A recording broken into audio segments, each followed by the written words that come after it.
പുകവലി, രക്തസമ്മർദ്ദം, പ്രായം, ഇതൊരു 55 കഴിയുമ്പോഴാണ് ഇത് സ്റ്റാർട്ട് ചെയ്യുന്നത്.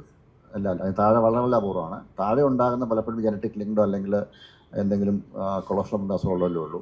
സാധാരണ പുകവലിക്കാരിൽ, രക്തസമ്മർദ്ദം കൂടിയ ആൾക്കാരിൽ, കൊളസ്ട്രോൾ കൂടിയ ആൾക്കാരിൽ, പുരുഷന്മാരിൽ പ്രായം കൂടുമ്പോഴും പൊട്ടി വന്നാൽ ഹോസ്പിറ്റൽ അകത്ത് പൊട്ടിയാൽ പോലും നമുക്കൊരു 10% സേവ് ചെയ്യാൻ ഒക്കുകയുള്ളൂ. പുറത്ത് പൊട്ടിയാൽ നമ്മൾ ഡെഫിനറ്റ് ആൾക്കാർ, കാരണം മെയിൻ രക്തക്കുഴലാണ്, അത് ഹാർട്ടിൽ നേരെ അടിച്ച് പുറത്തേക്ക് പോവുകയാണ്. അത് മരണം വളരെ കൂടുതലാണ്. ഓൾമോസ്റ്റ് 90% മരിക്കും പൊട്ടിക്കഴിഞ്ഞു. ചികിത്സിച്ചാൽ ഓൾമോസ്റ്റ് 100% സേവ് ചെയ്യാൻ സാധിക്കും. ഇത് യാദൃശികമായിട്ട് കണ്ടുപിടിക്കുക. പലപ്പോഴും ഒരു സൈലന്റ് കില്ലറാണ്. അത് സ്കാൻ ചെയ്തില്ലെങ്കിൽ നമ്മൾ അറിയുന്നില്ല. പുറം രാജ്യങ്ങളിൽ 60 വയസ്സായി നിർബന്ധമായിട്ട് ഈ സ്ക്രീനിങ് പ്രോഗ്രാം നടക്കുന്നുണ്ട്. നമ്മുടെ നാട്ടിൽ അത്ര അതിനെക്കുറിച്ചൊരു പ്രചാരണം ഇല്ലാത്തതുകൊണ്ടാണ് നമ്മൾ ഇത്തരത്തിലൊരു ക്യാമ്പയിൻ ചെയ്തിട്ട് ആൾക്കാരെ അവെയർ ആക്കുക. ഇങ്ങനെ സംഭവം ഉണ്ട്, ഒരു സ്കാനിങ് വഴി അവർക്ക് മനസ്സിലാക്കാൻ പറ്റും. അപ്പോൾ അവർ വേണം സ്വന്തം സ്കാൻ ചെയ്യാം. ഇല്ലെങ്കിൽ നമ്മളിപ്പോൾ ഒരു അവയർനെസ് ക്രിയേറ്റ് ചെയ്യുന്ന ഫ്രീ സ്കാനിങ് ഓഫർ ചെയ്യാണ്.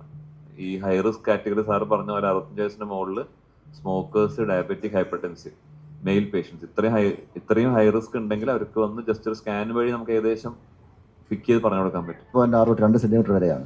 അത് പിന്നെ 3-4 വർഷം എടുത്താണ് ഈ പൊട്ട സൈസ് ചേർന്നത്. 5 സെൻറ്റിമീറ്റർ പൊട്ടുന്നത്. അപ്പോൾ ആ ഒരു ഇടയ്ക്കുള്ള ഗ്യാപ്പിൽ കണ്ടുപിടിക്കുകയാണെങ്കിൽ ഇത് 100% കറക്റ്റ് ചെയ്യാൻ സാധിക്കും.